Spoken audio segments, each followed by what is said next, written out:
Hi everyone, Happy New Year, and we are back with a series of videos, and Ankush is here. Hello Ankush. Hi Doc. How are you? Hi. So we'll be interacting about movement and strength and how to get started. So just very simple stuff really. Okay.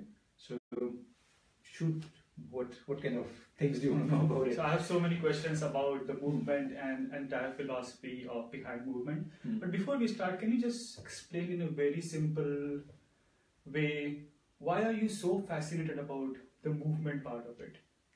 Because everything's moving, but we are not.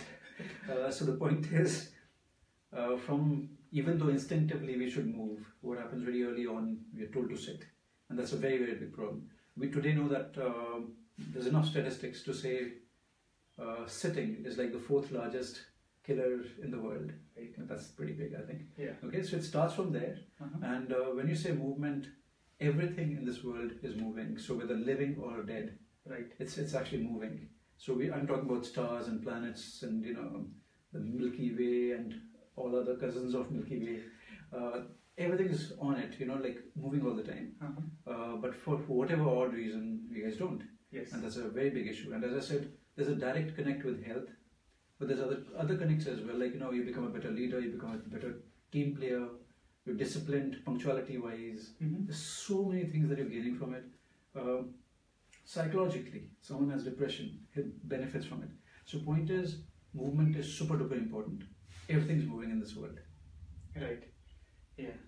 And once you speak about the in order for us to be born, we have to move. Yeah, totally. So effectively, before we are born, even before the whole conceptions happened and all that stuff, point really is the movement starts from there. As a sperm, we start moving, even before the fertilizations actually happened, right? After that, you're a fetus in the mother's tummy, kind of thing, right?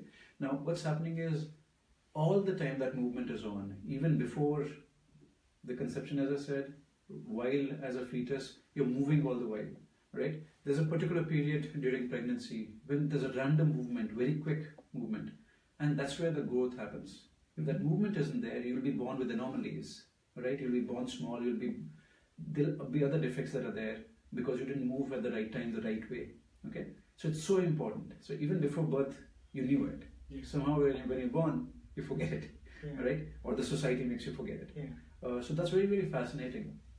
Again, when you're born, first breath that you take, right?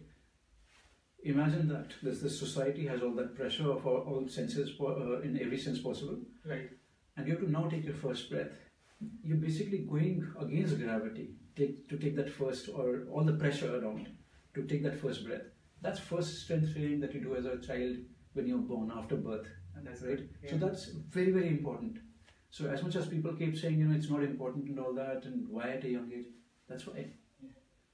So talking about strength training, and as a runner, we all at least now have accepted that strength training is so crucial for getting better and running injury free. And I think even during sports, everybody has accepted that strength training is quite important, right? But is it also important for elderly and our children to do strength training? Totally. So there's a misconception for the longest time, and it doesn't seem to change enough. As I said, as soon as you're born, the very first breath happens courtesy strength training. All right, your strength training, the very first thing, the very first moments of your life, that's when you're resisting, you're going against all the resistance, and hence you take the first breath. Right. Okay? When you start balancing your head as a child, then you're all over the place, and now you're saying against gravity, how can I now manage it? Yeah. That's a very big milestone in our life. We don't care about it later, but as a child, as a parent, as a pediatrician, that's a very important part. Can you balance your head, and at what age? Yeah. Right? Now when you're starting to get up on your 2 feet, that's yet again a very big milestone. You can manage your own self. Right. All that is strength training. Strength training is not about just becoming a Bollywood or a Hollywood hunk. Okay. It's about getting on with whatever you have and going against gravity, against resistance, okay, and getting gradually a little stronger and a little stronger, right? I love one example, Superman. Superman's super strong on planet Earth. That's because of the gravity differences between his world, where he comes from, versus ours, right? Gravity plays a super duper important role when you're dealing with this, okay? So strength training is super important. As you asked about elderly, because the whole skeleton that we are inside, and there's no differentiation between what race, how rich or poor, and what caste and what gender you are. Basically skeletons inside. We have a bunch of bones inside. Right. And without the muscles, we'll fall apart. We'll not even stand as you would come to my clinic or to an orthopedician's clinic or whatever it is, neurologist, whatever. You see that skeleton standing? Actually, as a matter of fact, the skeleton on its own can't even do that. It can't even stand. Okay? You need muscles for it to move. Yes. All right? So whether it be joints, whether it be back, with the whole of you. Okay? So effectively, as you're getting, as a younger person, like a 14, 15, 13, whatever, your age is in your favor and you can get by in spite of being, like a lazy bum.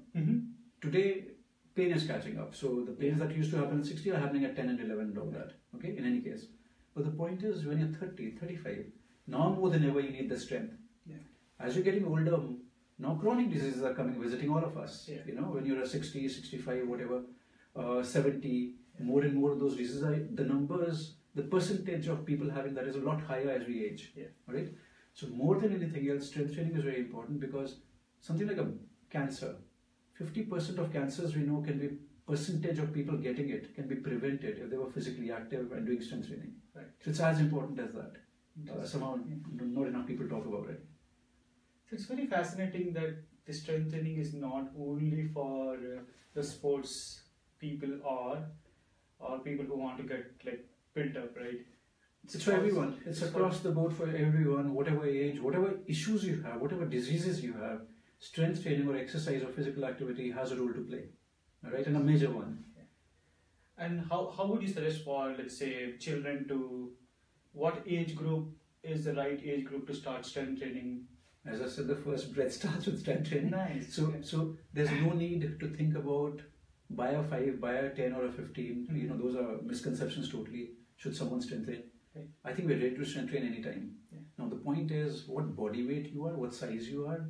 It is in relation to that you need to be working with it. Okay, so someone who's 9 or 10 shouldn't be looking at someone who's a bodybuilder, 30 years old, you know, all muscle and bulky and all that. There's no need to compete with that. I think the big mistake you're making is we all are trying to win that rat race. I think it's about you. It's trying to get better than whatever you were yesterday, getting stronger, moving more than what you were yesterday. So as a child, unstructured plans are very good. Just move around, be a child, run around. Okay, don't think about play games and play sports for the love of it. Don't think how many runs you've scored, how fast you ran. Just do it. Just get started. All right. Yes, I need to, or someone else like me needs to look at how much progression has happened. Leave it to those scientists and those people, silly people. You just get moving. Again, while you ask this, we as parents are the role models to our kids more than those actors in movies and sports people and all that. If we don't do it, our kids will not do it. They'll not pick it up for life. So those are very important things that just get moving. Your holidays should be like going to places where it's going to be more physically active. It shouldn't be about, yet again, go watch a movie in New York. It's going to be the same movie, whether you watch it in New York or Delhi. Right? So when you go for those holidays, it should be active holidays. So just all I'm trying to say is make it very lifestyle change, rather than just saying, oh, I've exercised today. You should just walk and move all the way. And time-wise, Doc, how much time should you spend on? Is it like hours and hours, or typically on a day, if you have to do strength training for children and for parents, how much time should you spend on strength training? See, the thing is, when we have 24 hours in a day, all right? Plus whatever, depending on how many rotations, all that, is it really or not. But the point is, let's stick with 24 hours. Okay. In 24 hours, 8 hours we're sleeping, all right? Or we should at least, okay? So that's recovery time. That's very important, okay? Now you're left with whatever hours you're left with, right? So 2/3 of the day is left. Now, effectively, that time, you should be, not only be sitting on your butt, because 8 to 12 hours you're sitting yet again, all right? You're not left with a lot of hours anyways. Yes. What we need to do is, rather than wonder about where is that 1 hour to do strength training? Great if you can. If you can find that 1 hour, awesome. Okay? Yes. Not against it. But the point is, if you sat for half an hour, get up every half an hour for a minute or two, okay? You could be simply be raising your arms up. So you're already moving a little bit when you're doing those things. You could be just going side to side, okay? I mean, between my sessions, between patients, I like to do like 5 push-ups between 2 patients if I could. Could I do 10 squats maybe? Yeah. So it's silly, simple things that can be done in between your meetings, okay, at workplaces, that could easily happen, okay? Right. Most people with their feet are very, they're not with their feet or their lower leg, are not moving it enough. You'll be surprised most runners don't move their legs well, and then they want to run, and they get hurt, and it's good, because I have a business to run. But the point really is, if you get those joints moving, it's already getting those muscles to be active yet again. So simple things like heel raises, for example, are very good. Right. And as I said, unstructured things are very important.